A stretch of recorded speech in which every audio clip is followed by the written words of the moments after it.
He's an architect experienced in steel structures. Now Richard Gage is touring the country with a controversial message about September 11th. Richard Gage is here to show us why he's calling for a more thorough investigation into the collapse of the World Trade Center buildings. Thank you so much for joining us. You're very welcome. It's great to be here. Well, first of all, give us a little bit more about your background.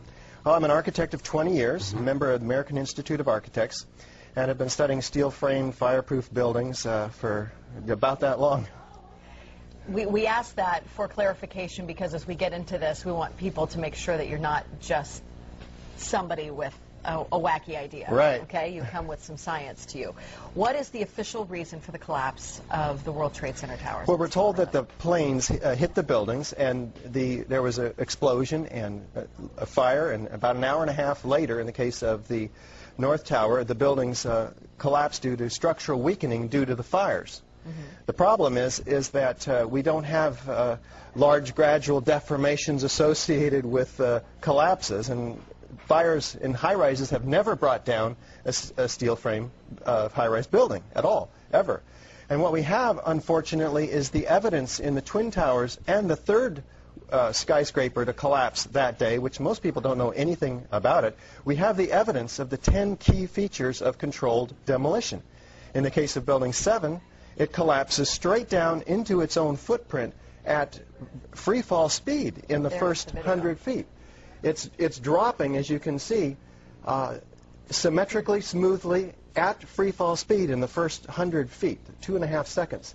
This is uncanny. There's 40,000 tons of structural steel designed to resist this collapse. Is it, what, a 47-story building? Yeah, it's called Building 7, right a football field away from the Twin Towers.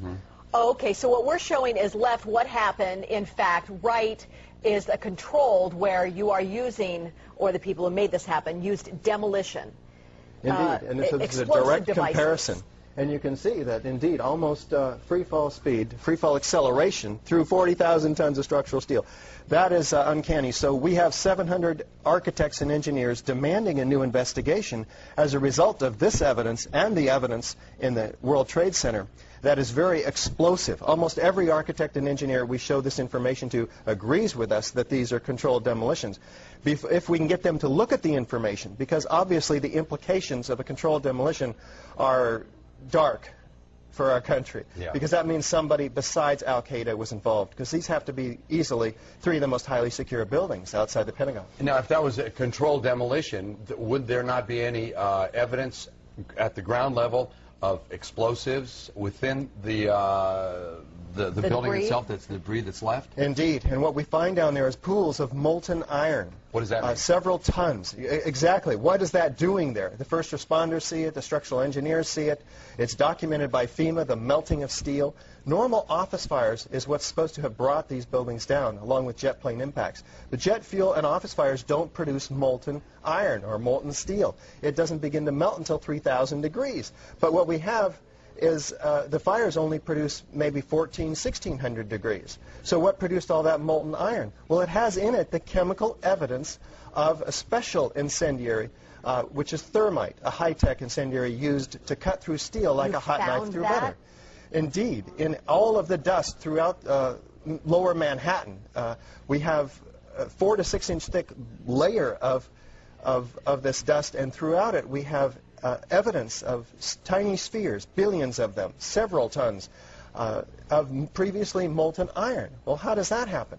If you have molten iron, the byproduct of thermite is molten iron, and it's dispersed throughout all of this dust. Now, you were allowed to go in and get samples and examine it?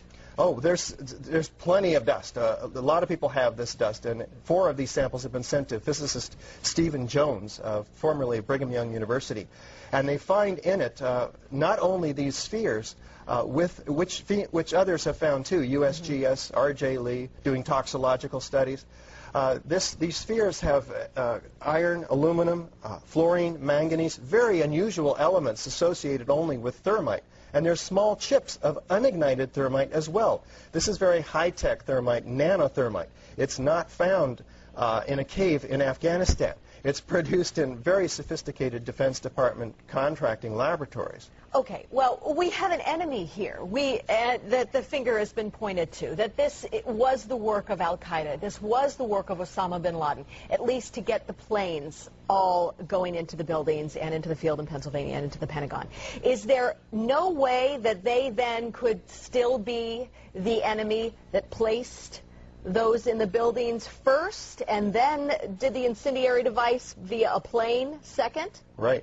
Well, what you have to ask is who had access to the buildings? Did Al-Qaeda have access to these highly secure buildings? Probably not. Did they have access to sophisticated nano-thermite, where the particles are 1,000 times smaller than a human hair? Probably not.